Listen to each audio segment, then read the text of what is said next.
Hi, I'll show you how to change the color of any pattern on subtlepatterns.com. And I'll show you how to do this using two different methods. So the first step, obviously, is to go to subtlepatterns.com and find the pattern you want. So let's see. I'll use green cup for this.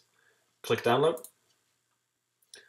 And once you've downloaded your zip file, you need to extract it, and you'll have this PNG file. This is the file you'll open in Photoshop. So go ahead and open the file. Here we go. And now you see the color or the image mode is now in indexed. Change this to RGB. All right, and now we can start to actually do changes. So now duplicate this layer to unlock it. Next thing you'll do is click layer and new adjustment layer and go to hue and saturation. And let's just call this color for fun. Okay, so now I'll click colorize here, and you see right away it changes colors. So you can play along with these different settings. So if I drag this, you'll see it changes colors. How easy is that? So I like to change the lightness too. So sometimes it works to make it even brighter for certain colors. Maybe the darker colors. So just play around with this, and also go dark if you want to do that. Works quite well. And if you want more or less color, just play with the saturation settings. A strong blue, bright blue. You get my point. So that's one way of doing it. The second way, if you want to have a specific color for your pattern, what I usually do is first I take and change it to grayscale. Just say flatten and discard this. And then go back to RGB and now make a new layer and find the specific color you want. Let's say I want this nice green color right here. That's the one I want. Okay, and click OK. And you fill your layer with this color.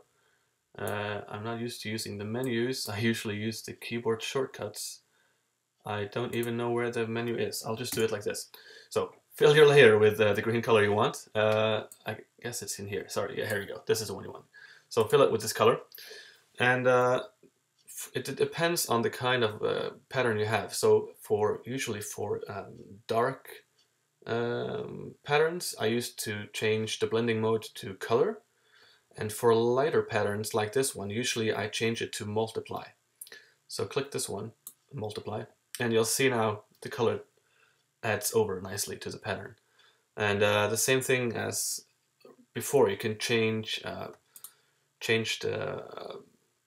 background layer to become more bright or dark, depending on how close you want to go.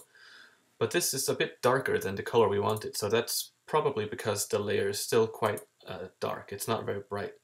So you can change, again, you can go to the layer adjustments and maybe play with the levels a little bit. And let's say if we take the levels a little bit up, now you see it goes into a more bright color, which is closer to the color we want. So just play with these settings until you find the color you want. And also, you can try different blending modes, of course. You can have all kinds of modes depending on what kind of effect you want to achieve and how much you want the color to shine through to the pattern below.